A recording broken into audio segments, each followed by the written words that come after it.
मित्रों, आप सबने नाज़नीन अंसारी का नाम सुना होगा। बहुत सारे लोगों ने सुना होगा, जिन्होंने नहीं सुना है उन्हें मैं बता देता हूं। ये जो बहन नाज़नीन अंसारी जी हैं, ये बनारस की हैं, एक राष्ट्रवादी मुस्लिम है, भारत को अपनी मां मानती हैं, भारत की मिट्टी को अपनी मिट्टी मानती हैं, भगवान श्री रामचंद्र जी की आरती लिखती भी हैं, गाती भी हैं, स्वयं को भगवान श्री रामचंद्र जी का वंशज मानती हैं। धारा 370 और 35A खत्म करने के लिए इन्होंने आंदोलन किया।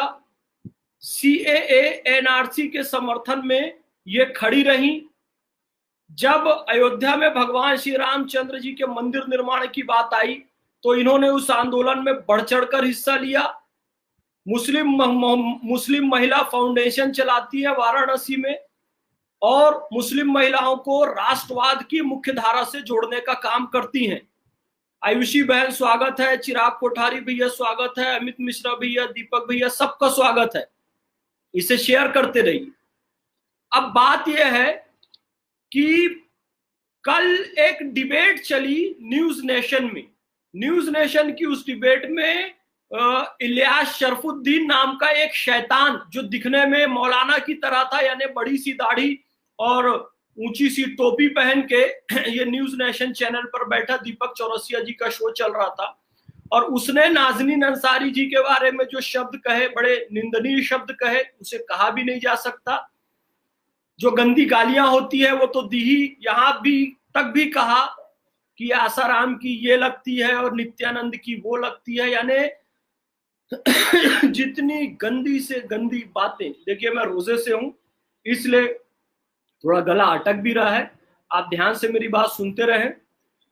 तो उसने सारी गंदी बातें बहन नाज़नीन जी के बारे में कही। नाज़नीन जी की गलती क्या है जी कि उन्होंने CAA NRC का समर्थन किया, राम मंदिर का समर्थन किया, राम जी को अपना पूर्वज मानती रही, इस मिट्टी को अपनी मां मानती रही, ये उनकी गलती है। सारी गालियां दी नाज़नीन अंसारी। मैंने इसके विरोध में पोस्ट लिखी। हमारे एडवोकेट शिराज कुरैशी जी ने उसे लीगल नोटिस भेजा। इलियास शराफुद्दीन स्लेव ऑफ अल्लाह के नाम से आप देखेंगे तो उसकी आईडी है, पर वो शैतान इबलीस का स्लेव है। टोपी ऊंची सी और दाढ़ी लगा के वो न्यूज चैनल्स पर बैठता है। मैं तो न्यूज चैनल वालों को ही बोलता हूँ, यार आप लोग ना सही में जो ऊंची टोपी और लंबी दाढ़ी रखे उसी को मुसलमान समझते हो। इस हिसाब से ना अगली बार जब मैं किसी न्यूज चैनल में बैठूंगा तो सांता क्लॉज की दाढ़ी लाऊंगा और वो मुल्ला नसरुद्दीन की टोपी फुनने वाली वो लगा के बैठूंगा, तब आप मुझे असली मुसलमान मानोगे। ऐसे लोगों को मुस्लिम स्कॉलर बोल के बुला लेते हैं जो खुले आम एक महिला को गाली दे रहे हैं। हालांकि दीपक चौरसिया जी की मैं तारीफ करूंगा कि दीपक चौरसिया जी ने उसे शो से आउट कर दिया और एक घोषणा कर दी कि आज के बाद ये कभी भी मेरे शो में नहीं आएगा। बहरहाल मैंने बहुत सारे लोगों को वो वीडियो भेजा कि नाज़नीन अंसारी जी के लिए बोलिए। मैंने शहला रशीद को भी भेजा, उसे टैग किया ट्विटर पे। शहला रशीद, आरफा खानम शेरवानी और तमाम तरह के जो है, क्या नाम है, जावेद अख्तर की बीवी का क्या नाम है, उसे भी भेजा, शबाना आजमी को और कई लोगों को, ऐसे कई लोगों को भेजा कि भाई ये भी एक नारी है। स्वाति मालीवाल को भेजा कि ये भी एक नारी है और इसको ये मौलाना खुलेआम गाली दे रहा है, आप इसके लिए भी कुछ बोलिए। किसी ने कुछ नहीं बोला, किसी ने कुछ नहीं लिखा, सब अपनी मस्ती में मगन रहे।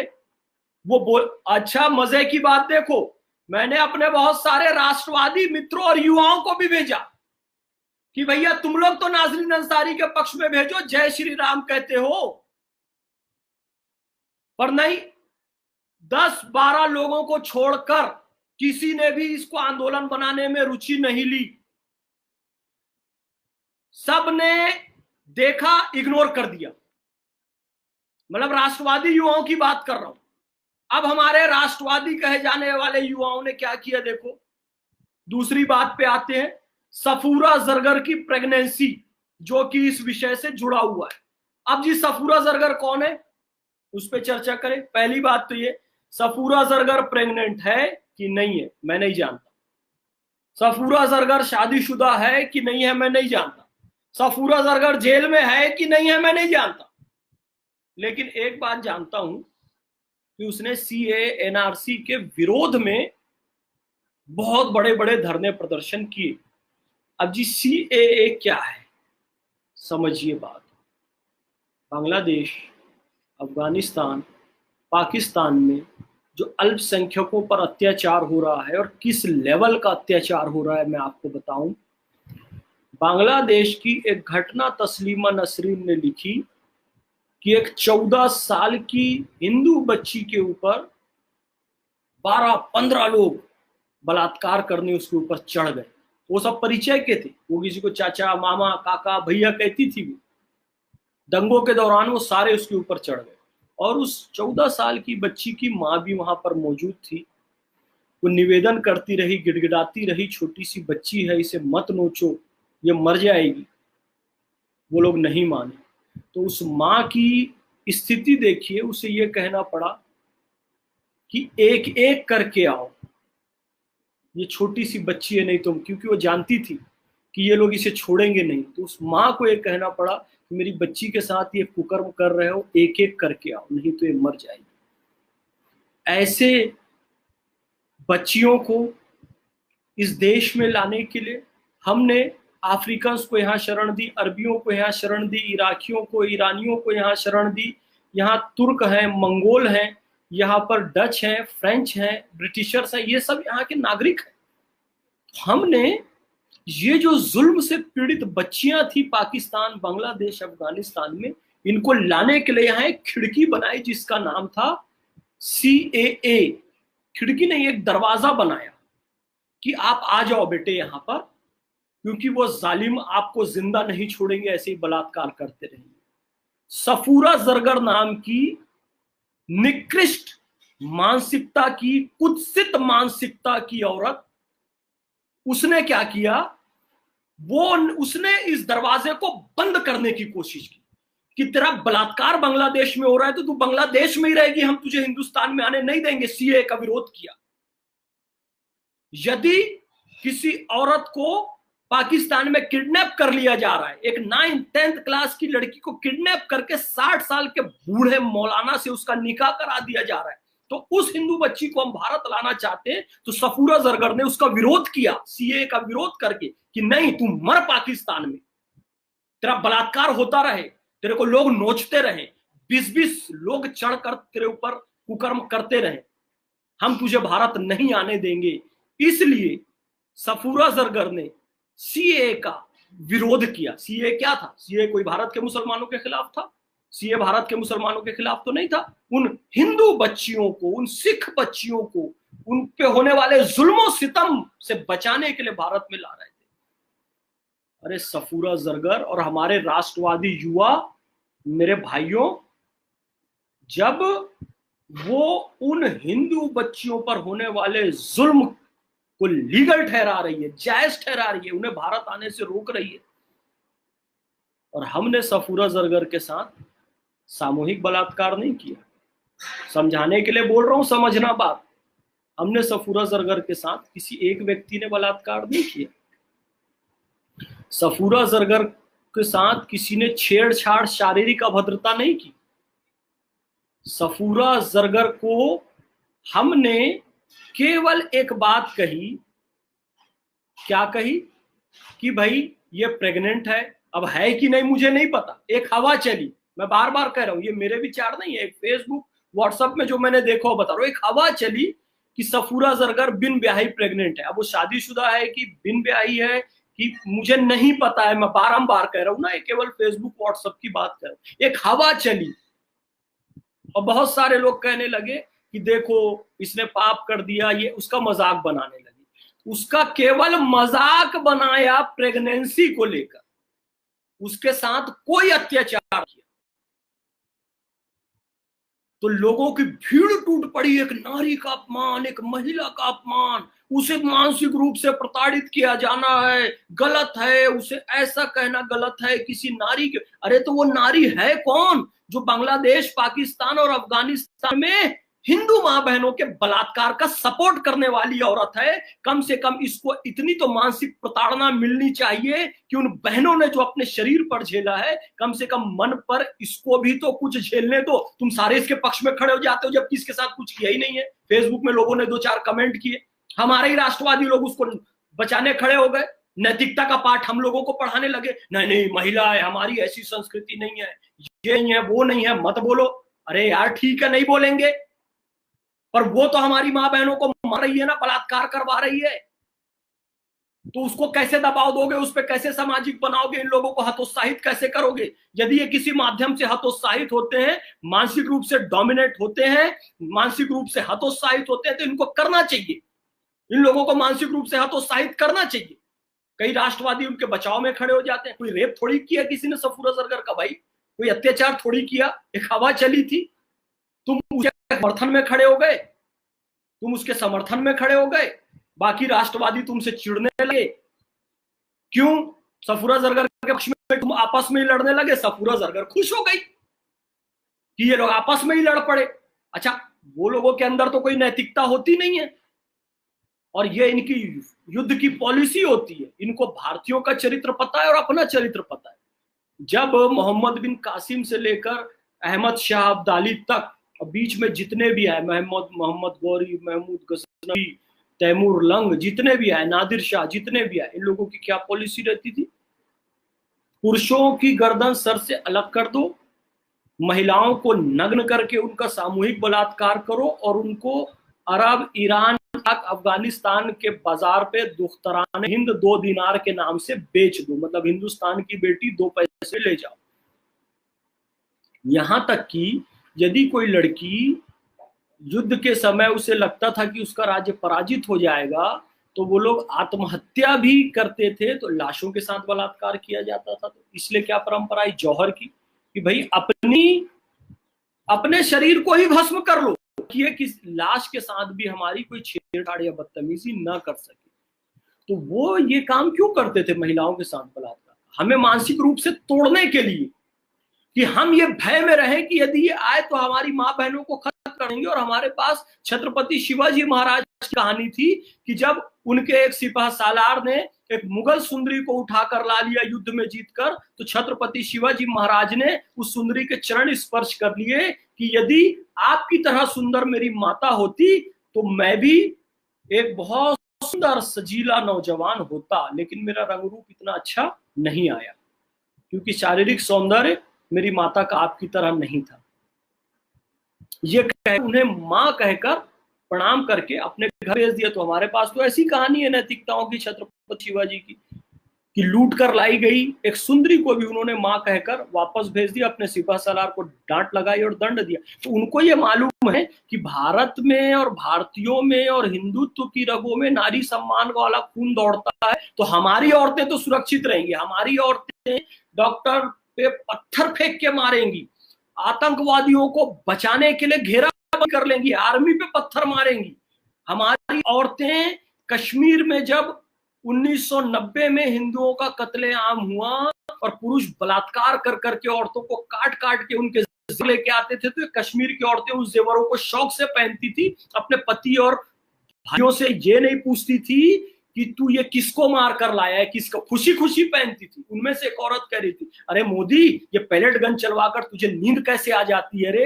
अरे 1990 में जब हिंदू औरतों को तुमने मारा, उनका कत्लेआम किया और तुम्हारे पति और भाइयों ने उनका बलात्कार किया, और तुम जब उनका जेवर पहनती थी लूटा हुआ, तो तुमको भी नींद आती थी ना। अल्लाह तुम्हारे ही कर्म का फल दे रहा है, अल्लाह तुम्हारे ही कर्म का फल दे रहा है तुमको, तब तुमको नींद आ गई। तो ये इनकी पॉलिसी होती है। हमारे राष्ट्रवादी भाई, इनको थोड़ी सी मानसिक प्रताड़ना दो इन औरतों को, उसी के पक्ष में खड़े हो जाते हैं। धारा 370 हटी। मेरे बचपन के जो फ्रेंड है, मेरे बचपन जो नर्सरी केजी से पढ़े ना, 2.5 साल की उम्र में केजी में, उन लोगों का एक ग्रुप है। धारा 370 हटने के बाद हमारे एक मित्र ने ग्रुप में एक फोटो डाली कि भाई अब कश्मीरी लड़कियों से भी विवाह किया जा सकता है। तो उसकी प्रतिक्रिया क्या हुई पता है? अरे विवाह की बात कही उसने ये नहीं कहा कि कश्मीर की लड़कियों के साथ बलात्कार करेंगे। जबकि 1990 में एक घर में घुस गए पड़ोसी, और एक हिंदू भाई जो कि चावल के डब्बे में छुप गया था। यूएन में ये भारत के प्रतिनिधि ने बात उठाई थी, ये फैक्ट है। चावल के डिब्बे में छुप गया तो बाजू के एक पड़ोसी ने बता दिया ये इस चावल के में छुपा है, तो उसे गोलियों से भून दिया गया और जब रक्त उसका चावल में पूरी तरीके से घुल गया तो उस रक्त से सने चावल को निकाल उसकी पत्नी को खिलाया गया। इतना जुल्म किया इन लोगों ने, इन कश्मीरी आतंकवादियों ने, कि पत्नी को अपने पति के रक्त से सना चावल खिलाया गया। और जब हमने केवल एक शब्द लिखा, हमारे एक मित्र ने ग्रुप में, कि ये अब 370 समाप्त हो गई है तो अब कश्मीरी लड़कियों के साथ विवाह किया जा सकता है। विवाह तो एक पवित्र संस्कार है जी। गर्भधारण, पुंसवन, सीमांतों, जातकर्म, नामकरण, निष्क्रमण, अन्नप्राशन, चूड़ाकर्म, कर्णवेदन, विद्यारंभ, उपनयन के शांत, समावर्तन, विवाह, अंत्येष्टि, विद्यारंभ है। विवाह तो 16 संस्कारों में पवित्र संस्कार है, पवित्र है। इस्लाम में शादी की बात हो रही है, बलात्कार की बात नहीं की, अपहरण की बात नहीं की, विवाह हो सकता है। ये कहा, सारे राष्ट्रवादी टूट पड़े ऐसे लोग कि तुम हो कश्मीरी लड़कियां भी हमारी बहन है, तुम्हारी बहन है, तो शादी का ही तो मजाक किया ना, किसी ने शादी की भी नहीं। तब भी एक लड़की खड़ी हो गई हमारे ग्रुप की, कहने लगी तुम कोई बदतमीजी नहीं करनी चाहिए, कश्मीरी लड़कियों के बारे में ऐसा कैसा बोल रहे हो, वो भी हमारी बहन है। तो बहनें हैं, उनके बलात्कार की बात थोड़ी की गई है, निकाह की और शादी की बात तो की गई है, कोई अपमानजनक बात थोड़ी कही गई है। तो हम लोग थोड़ी सी भी इनको मानसिक प्रताड़ना नहीं देना चाहते, थोड़ी सी भी नहीं देना चाहते। इससे मन में ये निर्भय हो जाते हैं कि हम लोग कितनी भी अति करें। ये रियाज नायकू को मार डाला इंडियन आर्मी ने। रियाज नायकू ने पहले कितने लोगों का कत्ल किया, हमारी आर्मी के 5 जवान शहीद हुए। तो एक लड़की जामिया से पढ़ी हुई जिसकी रिपोर्ट आई थी, उसका तो नाम भी याद नहीं आ रहा है, वॉर क्रिमिनल कहा हमारे सैनिकों को। और उसके बाद जब रियाज नायकू को मारा, उस आतंकवादी को, गणित का मास्टर है कहते हैं, मारे उसको एक झापड़। अच्छा, इंडियन आर्मी ने उसको जहन्नम पहुंचा दिया। जब उसको मारा तो वही कश्मीर की औरतें इंडियन आर्मी की बसों को जलाने लगी, पुलिस की गाड़ियों को जलाने लगी, आर्मी वालों को दौड़ाने लगी, उनके बचाव में खड़ी रहती हैं। ऐसी औरतों को तो मानसिक रूप से हतोत्साहित करोगे कि इनको भी बढ़ावा देते रहोगे। एक शब्द इनके बारे में बोलो नहीं, तुम उनके पक्ष में खड़े हो जाते हो। मैं तो बहुत मोदी सरकार को बहुत धन्यवाद देता हूं कि अब इनकी लाश को देना मना कर दिया। ये तो तमाशा निकालते हैं। याकूब मेमन, कलाम साहब के जनाजे पे कोई नहीं आया, गिनती के लोग आए। याकूब मेमन के जनाजे में लाखों लोग कर गए। यही मुसलमानों के दामन पे दाग बनता है। अरे आतंकियों को दफनाना छोड़ो मुस्लिम कब्रिस्तान में, याकूब बुरहान के जनाजों में जाना छोड़ो, आतंकियों को दफनाना छोड़ो, याकूब बुरहान के जनाजों में जाना छोड़ो। और मोहब्बत छोड़ नहीं सकते अगर दहशत गर्दों से, तो आतंक का कोई मजहब नहीं है, समझाना छोड़ो। अच्छा किया, इनकी डेड बॉडी अब देने से मना कर दिया। ये तो तमाशा बना देते थे, कब्र बना देते थे, शहीद ये, अरे काहे का शहीद, इंसान का कातिल रियाज नायकू। तो मैं बार बार गुजारिश करता हूं, मैं बार बार आपसे कह रहा हूं, ये जो औरतें हैं जो कश्मीर के आतंकवादियों के समर्थन में खड़ी होती हैं, चाहे वो शहला रशीद हो, चाहे ये स्वाति मालीवाल, देखा मैंने उसने सब लोग लदीदा जो देशद्रोही, जो गजवा हिंद के नाम पर पूरे भारत के हिंदुओं को खत्म करना चाहती है। आरफा खानम शेरवानी भारत के हिंदुओं को खत्म करना चाहती है। और बिल्कुल उनकी पॉलिसी है कि पाकिस्तान की तरह गंदा गलीज मुल्क बनाए जहां कहीं कोई सुविधा ना रहे, खाली एक दूसरे को लोग मारते काटते रहे। ऐसा गंदा मुल्क ये लोग हिंदुस्तान को बनाना चाहते हैं। कश्मीर में उसका प्रयोग उन लोगों ने कर लिया। बांग्लादेश पाकिस्तान को एक अलग नेशन बना दिया। आप ये क्या नाम है इसकी, सफरा, इसको कुछ भी प्रोत्साहित नहीं करो, इसके पक्ष में आप बिल्कुल भी नहीं बोलो। उसने भी समर्थन किया हिंदू महिलाओं के बलात्कार का। हम उसका बलात्कार करने के लिए नहीं कह रहे और ना ही हम ऐसा करना चाहते हैं, लेकिन ऐसे लोगों का सामाजिक बहिष्कार और मानसिक रूप से इन्हें हतोत्साहित किया जाए, हम केवल यही चाह रहे हैं और कुछ नहीं चाहते।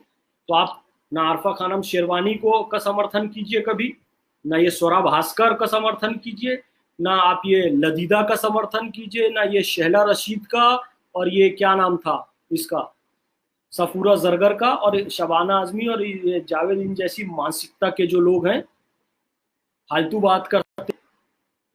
जावेद अख्तर धर्मनिरपेक्षता का ढांचा ओढ़ के बैठा है, शोले फिल्म में दिखा रहा है कि मंदिर लड़की छेड़ने की जगह है। अरे मस्जिद की तारीफ कर, बहुत अच्छी बात है भाई, मेरी नमाज का वक्त हो गया, बहुत पर मंदिर का क्यों अपमान कर रहा है?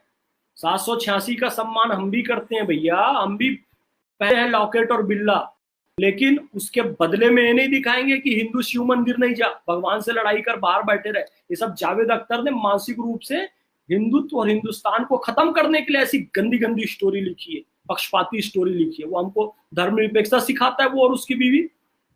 शर्म नहीं आती? आप नाजनीन अंसारी के लिए बोलिए, नाजनीन अंसारी के लिए किसने, उस मौलाना ने कितनी गालियां दी लाइव टेलीविजन चैनल पे नाजनीन अंसारी। मैंने कितने लोगों से गुजारिश की कि नाजनीन के लिए लिखो, नाजनीन के लिए लिखो, नाजनीन अंसारी के लिए लिखो, लेकिन तुम किसके लिए कहते रहे? ये सफूरा के लिए, सफूरा के लिए, जो कि हिंदू बहन बेटियों का बलात्कार करवा रही है बांग्लादेश में, पाकिस्तान में, अफगानिस्तान में, अब भारत के ही अंग कश्मीर के अंदर सीए का विरोध करती है वो, ताकि बहन बेटियों को वहां बलात्कार। तुम उसके पक्ष में खड़े हो जाते हो, उस नामाकुल सफूरा। अरे क्या नहीं पता, मैं बार बार कह रहा हूं, प्रेग्नेंट है कि नहीं, शादीशुदा है, पता नहीं मुझे कुछ, लेकिन उसने सीएए का विरोध किया जो कि गलत है। हमारी बहन बेटियों का बलात्कार हो रहा है वहां पर, उसका समर्थन किया उसने। जितना उसको हतोत्साहित मानसिक रूप से प्रताड़ित कर सकते हो करो, ताकि उसे पता चले कि उन बहनों ने झेला है, तुम मानसिक पीड़ा तो कम से कम झेले वो, ताकि उसको सबक मिले। इतने दंड की भागी भी नहीं क्या वो? उसके पक्ष में खड़े हो जाते हो, मत खड़े हुआ करो। जब वो लोग हमला करेंगे ना यहाँ, तो जो लड़कियां खड़ी होती हैं सफूरा के पक्ष में, तुमको छोड़ेंगे नहीं, समझ गए? मारेंगे तुमको भी, तुम्हारे साथ भी सामूहिक बलात्कार करेंगे। नाजरीन अंसारी जी के पक्ष में बोलिए। राष्ट्रवादी महिला है, मुस्लिम महिला फाउंडेशन की अध्यक्ष है, 370-35 ए को हटाने के लिए खड़ी रही, सीए एनआरसी का समर्थन करती रही, भगवान श्री रामचंद्र जी के मंदिर के लिए खड़ी रही, पूर्वज मानती है, भारत को अपनी मिट्टी मानती है, अपनी मां मानती है। ऐसी स्त्री के लिए आप नहीं लिखते, नाजनीन अंसारी के लिए लिखो, उसके पक्ष में लिखो। और मौलाना ने जो गाली दिया उसके खिलाफ रिपोर्ट हम भी करा रहे हैं, हमारे एडवोकेट शिराज कुरैशी भी उनको नोटिस भेज चुके हैं, बचेगा नहीं वो। इलियास शरफुद्दीन स्लेव ऑफ अल्लाह के नाम से उसकी आइडिया देखना, पर है शैतान का गुलाम, वो नाम लिख लिया स्लेव ऑफ अल्लाह। जय हिंद।